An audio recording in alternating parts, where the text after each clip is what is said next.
Hey everybody, and Tony here with a review of another Nicktoon that I've grown up with, was part of my childhood, and has meant so much to me, and that is none other than As Told by Ginger, which was created by Emily Kapnick, who also created Suburgatory, and also by Arlene Klasky and Gabor Chupal, who also were the creators of Rugrats, Rocket Power, and The Wild Thornberrys.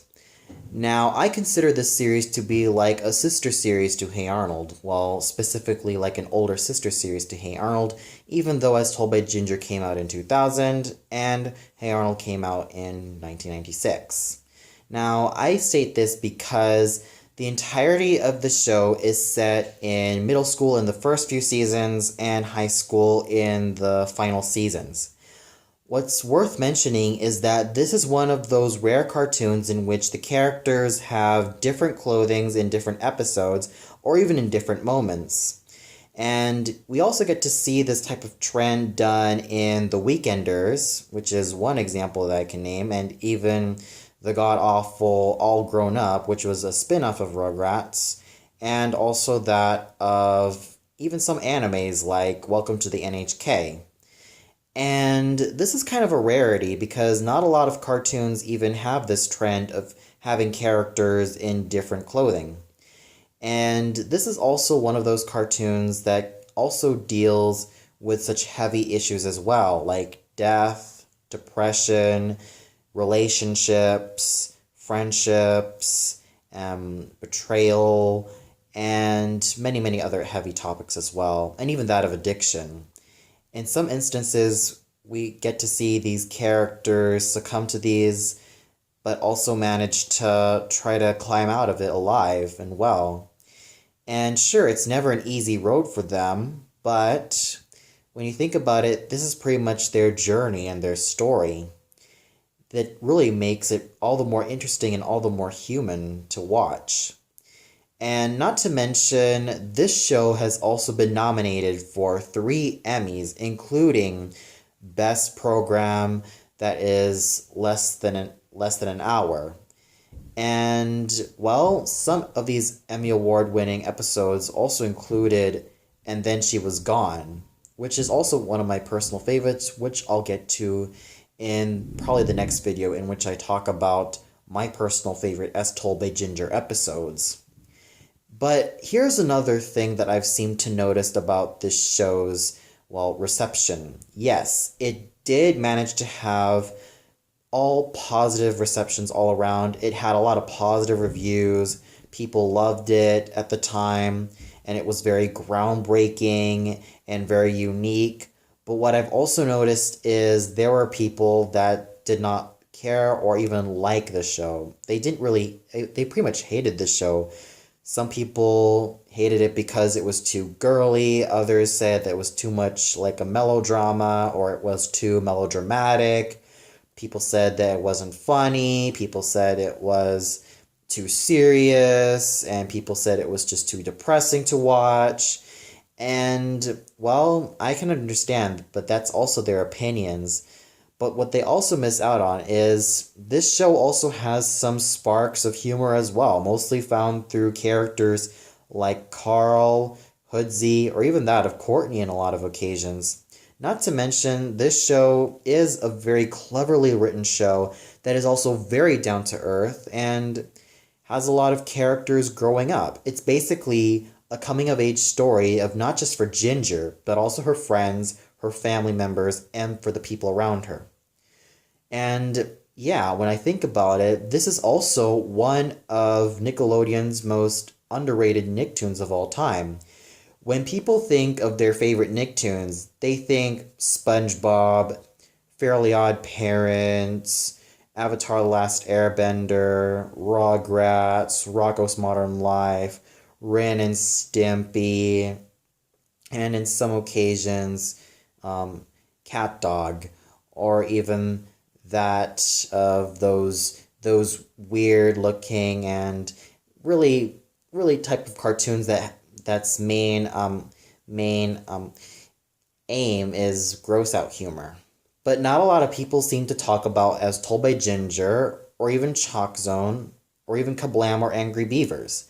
Not a lot of people even talk about them or even have these cartoons on their favorite Nicktoons list. But people have also loved this show and has also developed a cult following.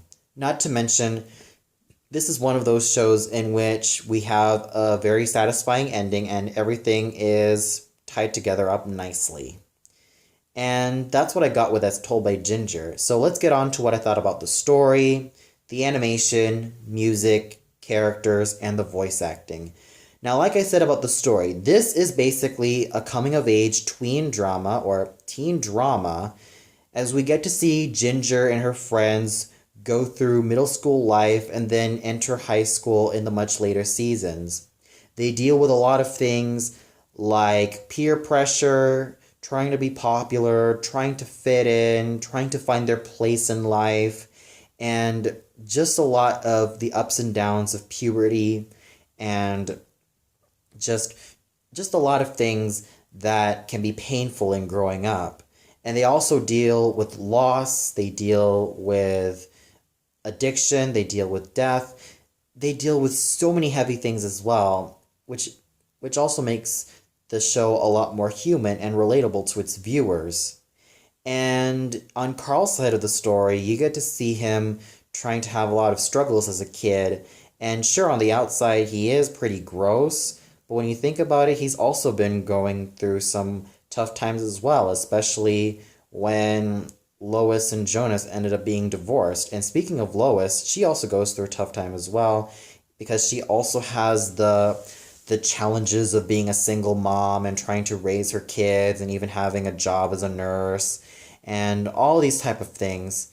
But that's what makes the show all the more human. You get to see characters in their hardships and how they fight and deal with it, and they need each other's help. And sometimes there are characters that don't really like to see them like succeed in their lives, but that's what happens in everyday life. There are people in our lives that want to see us succeed, and there are others that were kind of jealous and even just want us to fall. That's pretty much what As Told by Ginger really does. It manages to show real life from the perspective of a person who is growing up and a person who has a lot of trials and tribulations in life with friends, family, school, her self-confidence, and her trials and tribulations as a person. In fact, Ginger starts off in like the earlier seasons wanting to be popular, wanting to fit in, and wanting to be part of the cool crowd, which is headed by Courtney Crippling and Miranda Kilgallon being her right-hand woman. She basically wants to be popular and wants to really prove herself to be one. But then in the later seasons, we see that she no longer has an interest in being popular and just wants to do the things she loves, and she wants to do the things that makes her happy and which are very important to her and very well-meaning. And like I said, the predominant feature in this show is character development. This show thrives really well on character development. It's not just the strong writing of certain heavy topics that were done with such tact and finesse, and also a lot of respect to each of these episodes, but also the huge amount of character development really shows that these characters can grow. And then we also have character arcs, which is also quite rare when you think about it, especially when it comes to Western animation. Because usually when it comes to Western animation, or even in some medium in general, there's always the plague of status quo as God, and you don't really get to see the characters grow and develop. But with As Told by Ginger, what I got was just a great package in its story. We see these characters grow. We see these characters grow from tweens to teens, and then the kids, we see them grow from being kids to tweens, and then we get to see them really thrive and really try to survive the ups and downs in their lives. So this really is such a well-executed show in terms of its writing and in terms of its character development and its character arcs, and it's done with such respect and such great detail and with such tact. This really makes, as told by Ginger, extremely powerful in the writing, and I certainly got that great experience as well. And then we move on to the animation. Yes, this is done by Klasky Csupo. Not really the best looking animation because their animation, though colorful, has a sort of weird style. If you don't believe me, then take a good look at the likes of Rugrats or Rocket Power or even the Wild Thornberrys. Sometimes their character designs can seem rather unusual and kind of weird looking, and with kind of with skinny bone structures um, and just lip placements that are rather weird. Like with Ginger's lips, they're basically placed on the chin area when the lips are supposed to be placed above the chin area. Rather weird looking, but it's just a nitpick. It's just mainly Klasky Csupo's style of animation, though it's very easy to say that the animation is very colorful, detailed in its own right, and it's just simple to look at as well. It's detailed yet simple, extremely colorful, yet I kind of wish that the mouth placements would have been more realistic when you have a show like that. And, well, like I said, it's still nice to look at. It's still pretty colorful and pretty detailed to look at. And despite the qualms that I have with the animation, they're easily forgivable because, well, it's still pretty good to look at. It's still really decent, and it's also quite realistic. It's also kind of realistic as well, especially when it comes to the skin colors of the characters. Now, usually in other cartoons, characters have different skin colors. Take a look at Doug. I know I've said this like the second time already since my Hey Arnold review, but just like Hey Arnold, this has realistic skin colors. Like, for example, you have the Caucasians being fair-skinned, the African Americans being dark-skinned, the Latinos having a slightly, like, a more tan skin color, and many, many others.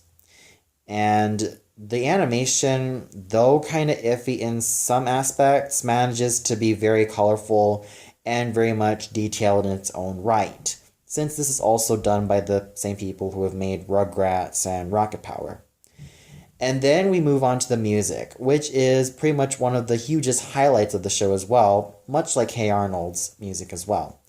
So this show does a great deal of smooth sounding, easy listening guitar ballads when it comes to the quieter moments. And then you have the opening, which is probably one of my most favorite openings of a Nicktoon that I've ever heard. It's simple, it's down to earth, and it really conveys the message of what we're getting ourselves into in terms of the show. It really shows what Ginger is as a person, that she's a down to earth girl who's trying to find her way in the world, but is also quite content of what she's doing in her life. And sometimes, no matter what she goes through in life, no matter how hard it is, she has her friends and family and the people that are important to her to really have her back. And, well, it's just a very sweet theme song. And if you don't know the song, it's called The Grass is Greener on the Other Side. And it perfectly describes how Ginger is as a person. And, well, and even how the other characters are as people. That even though there can be rough times everywhere, she can't forget that there will always be people that will mean well for her, and she is definitely happy to have them in her life, and she's even content of what she's doing. And it also shows the down-to-earth nature of the show.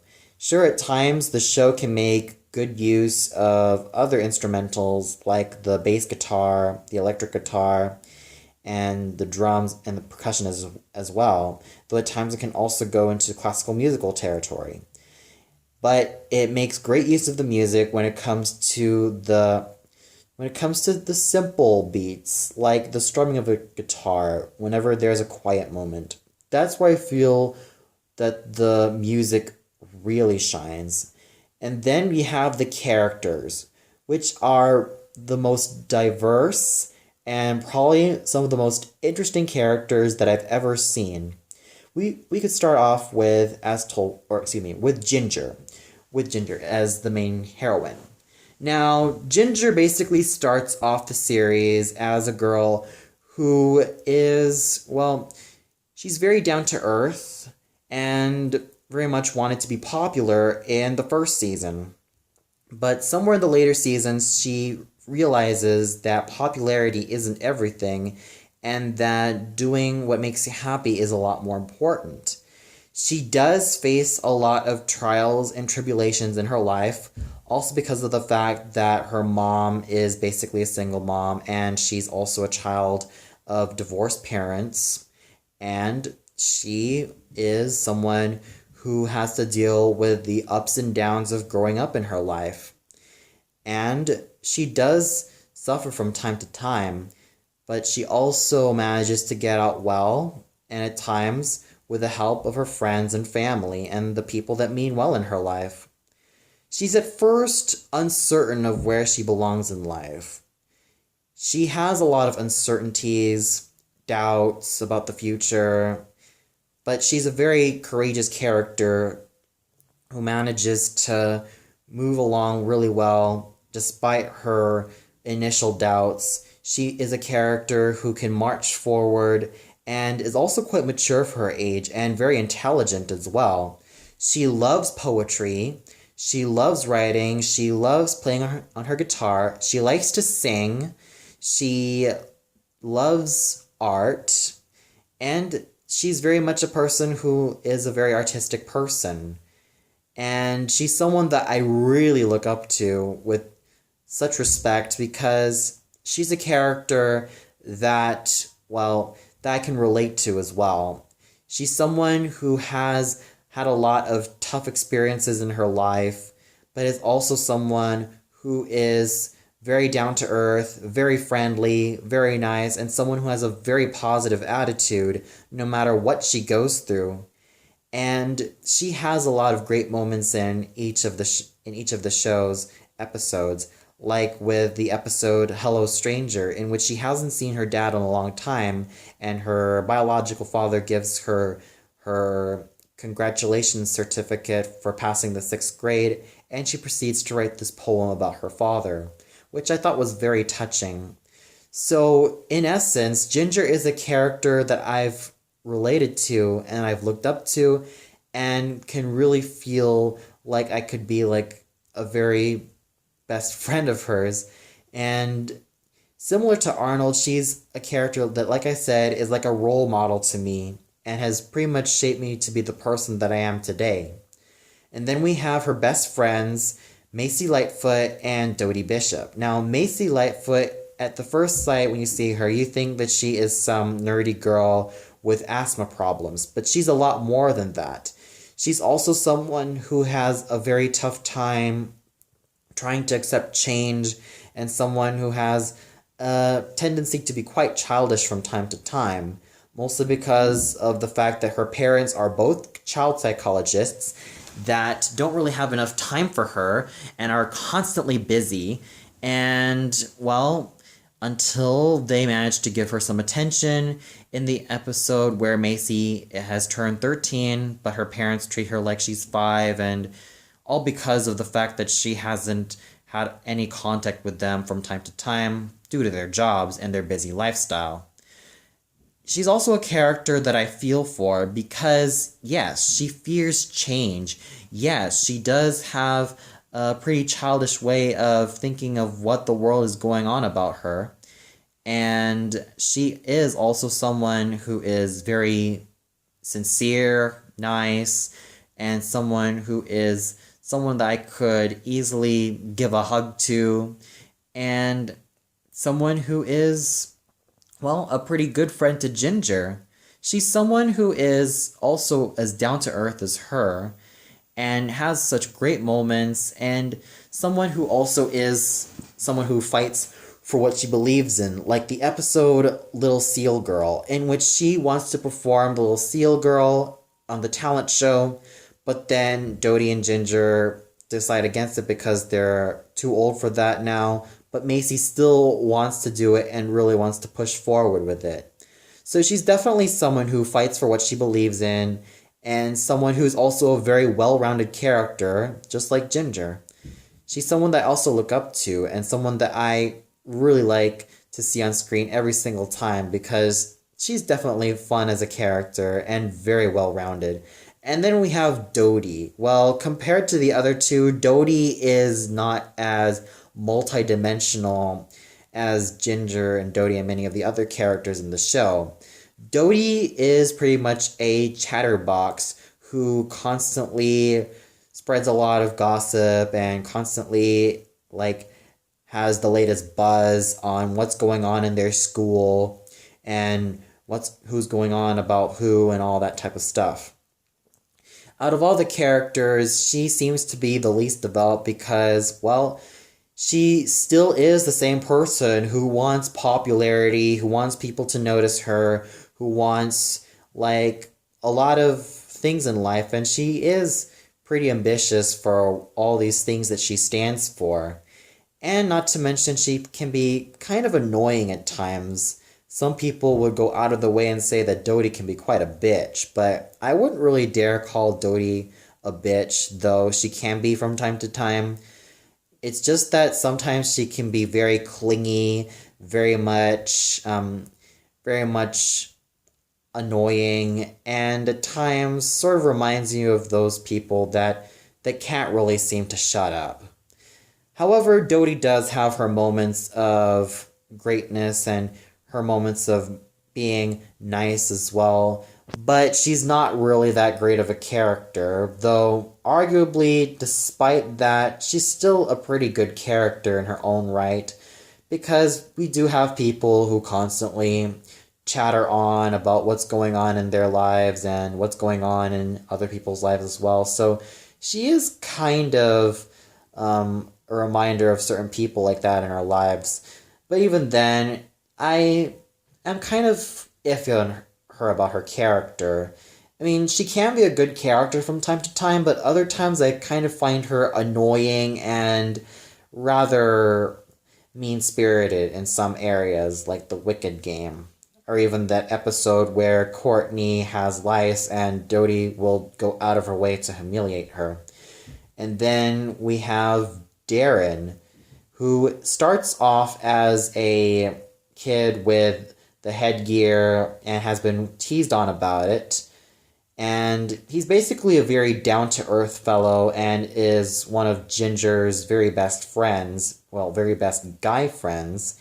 And he's a very sweet, very caring type of person. Though he is kind of made fun of as well by his father, who used to be an athlete, and his older brother, Will, who is also one of the most popular kids in high school and is also an athlete. And throughout the later runs of the season, he gets his headgear removed and has turned into a very handsome person. And has even started a relationship with Ginger, though a very steady one at that. Basically, the key element in this show is also the relationship between Ginger and Darren. And, well, it starts off with them being friends, and then gradually they start having feelings for each other, and then they start being boyfriend and girlfriend, and then somewhere along the line they have a fallout, and then they manage to get back together again.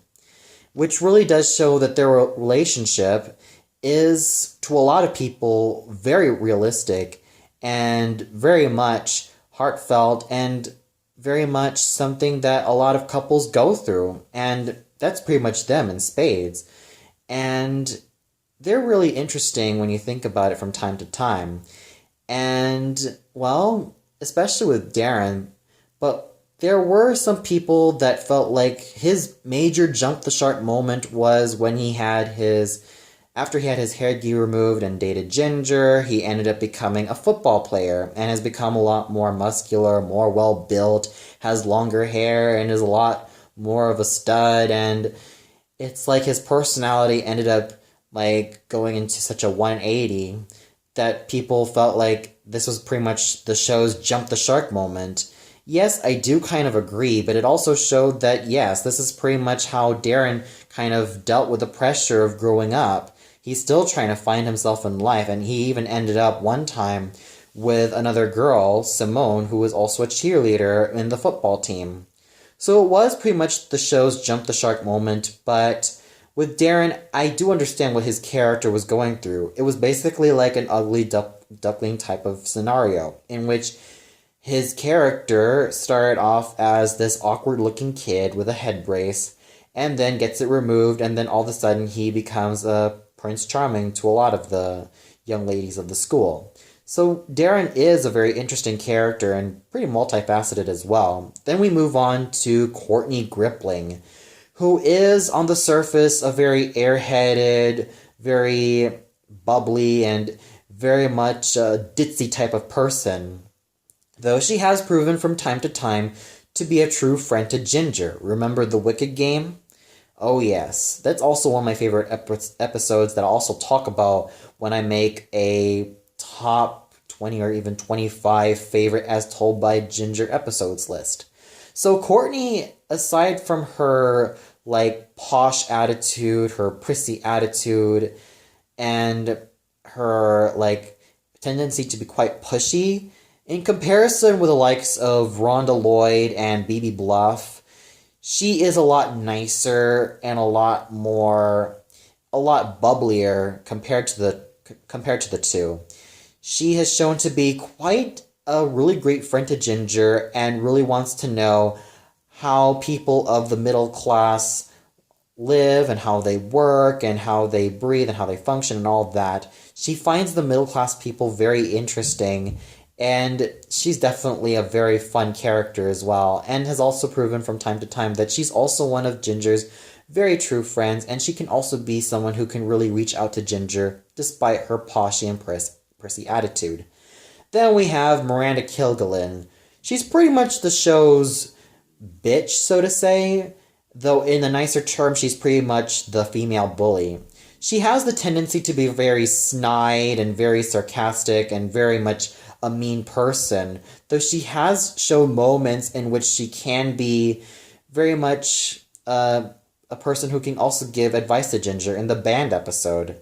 When some boy that she met from summer camp ended up having a girlfriend, Miranda has pretty much called out on Ginger, saying that she was a fool and that she has to move on. So yes, even though Miranda can be quite of a bitch and can be really mean to Ginger and to anybody and would like to ruin people's lives, she does have her moments of greatness and how she can show that she's not just some stereotypical bully who constantly pushes people around. Then we have Lois Foutley, one of my most favorite Nicktoon moms of all time. She's stern, strict, and very firm with her kids, though at times she is a very wonderful mom to them. Like I said, she's a stern, strict mom who has shown kindness and has basically helped her kids really understand life's trials and tribulations. She is someone who is not afraid to put her foot down and say that this is wrong, this is right. She's someone that I really look up to so much and someone that I respect a lot because, yeah, she's basically like a lot of our moms, and here she is incarnate. She's someone that a lot of us really look up to, and some of us that really watch her character grow, just really, really enjoy every moment that she's on screen. Then we have Carl Foutley. Now, on the surface, he is a pretty gross type of kid. But when you get to know him, he's actually very intelligent and very interesting. He's also dealt with the loss of his father figure, Jonas, and has somehow resented him, which makes Carl all the more fascinating and all the more interesting. Hoodsey is Carl's best friend, who is very much someone who is also sharing Carl's interest in gross things, though he's very much the nice kid and pretty much also had one moment where he even fell in love with Macy at one point. And then we also have the other parents with with Dodie's mom, who has the tendency to be very pushy and very mean, but can mean well for her kids time to time, and has also shown that she's also someone who wanted to bond with Dodi really well. And then Dodi's dad, who has the tendency to pretty much be the stay-at-home dad and constantly watch TV. And then you have other characters like Ian Richton, the popular dude who is very much interested in soccer rather than school.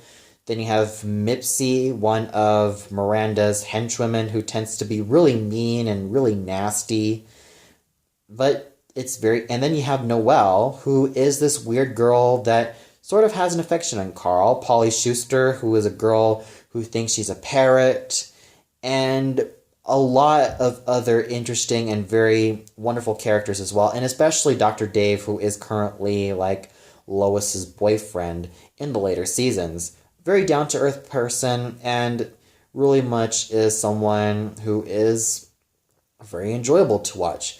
And not to mention Miss Zorsky. While some people find her character to be one note, I actually thought her character as the nice teacher was really well done. So overall, this show boasts a huge deal of great and memorable characters.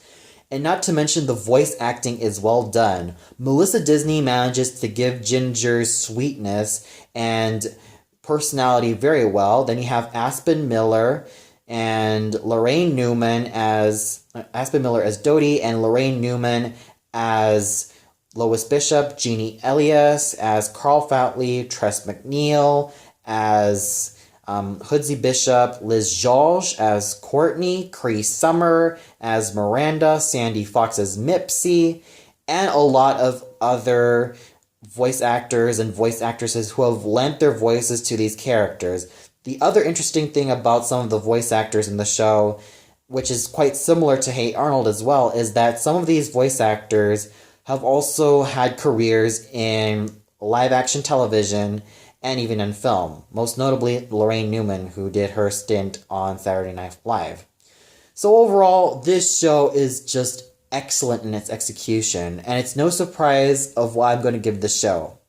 A well-deserved 5 out of 5 stars. This is a show that you really have to really watch, and despite the fact that it did get some negative reviews, I have to say that this is a show that you have to immediately watch because it's so well-meaning and just so full of heart that I could really recommend it to anyone from ages, no matter what your age is. It can be watched by anyone.